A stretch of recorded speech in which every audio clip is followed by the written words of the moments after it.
Assalomu alaykum futbol ixlosmandlari, e'tiboringiz markazida futbol dunyosi hamda dunyo futbolida ro'y bergan eng so'nggi yangiliklar bilan O'zbek futboli kanali. Ayni paytda mana shu roligimizga like bosayotgan va kanalimizga obuna bo'layotgan barcha obunachilarimizga yana bir bor o'z minnatdorchiligimni bildirib qolaman. Ekran oldiga yaxshilab joylashib oling, like bosishni unutmang. Bugungi dasturimizni boshladik. Yolg'on tarqatishni bas qil. Fayzullayevning sobiq jamoasi Fabrizio Romanoni keskin ogohlantirdi. O'zbekiston milliy terma jamoasi hujumkor futbolchisi Abbosbek Fayzullayevning sobiq jamoasi Rossiya Premyer Ligasi ishtirokchisi hisoblangan CSKA klubi axborot xurujiga to'qnash keldi.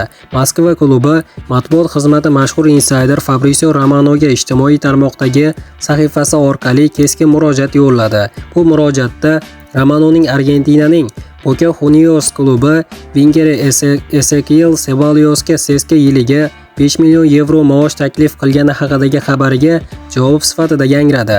Romanoning ma'lum qilishicha, futbolchini CSKAning yuqori maosh bo'yicha taklifini rad etib, Napoliga o'tishni ma'qul ko'rgan. CSKA matbuot xizmati esa quyidagilarni ma'lum qildi. Fabrizio, bema'ni gaplarni tarqatishni bas qil. Sen hurmatga sazovor jurnalistsan. CSKA hech qachon biror futbolchiga yiliga 5 million yevro sof maosh taklif qilmagan. Boca bilan muzokaralar fevral oyida yakunlangan. Hech qanday bitim ham futbolchiga shaxsiy shartnoma taklifini ham bo'lmagan. Biz ushbu transfer oynasida Wenger izlamayapmiz. Bitimlarni reklama qilish va talablarni sun'iy ravishda oshirish uchun klubimiz nomidan foydalanishni bas qil deyiladi CSKA bayonotida.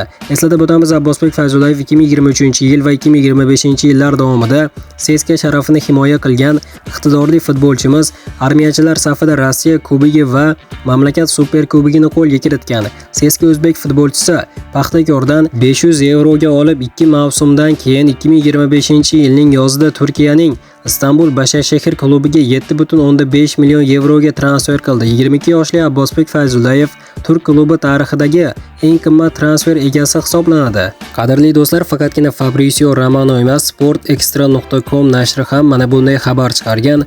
Bayer Munoz Abbosbek Fayzullayev uchun muzokaralarni boshladi. Germaniyaning Grand klubi Bayer Munoz O'zbekiston terma jamoasi yulduzi Abbosbek Fayzullayev transferiga jiddiy qiziqish bildirmoqda. Manbalarga ko'ra, tomonlar o'rtasida dastlabki muzokaralar boshlangan va Myunxen klubi futbolchi uchun 25 million yevro taklif qilishga tayyor. Bayer bosh murabbiyi Winken Company Fayzullayevning texnikasi, tezligi va hujumdagi kreativ harakatlarini yuqori baholamoqda. Murabbiy uni jamoaning kelajakdagi muhim futbolchilardan biri sifatida ko'rayotgani aytilmoqda. Qadrli do'stlar, esingizda bo'lsa, hamyurtimiz Abduqodir Husanovning Manchester Cityga bo'lgan ehtimoliy transferi to'g'risida ham aynan men ma'lumot chiqarganim birinchilardan bo'lib, aynan bu boshqa kanalimda chiqqan edi. Bu esa mening yangi kanalim do'stlar.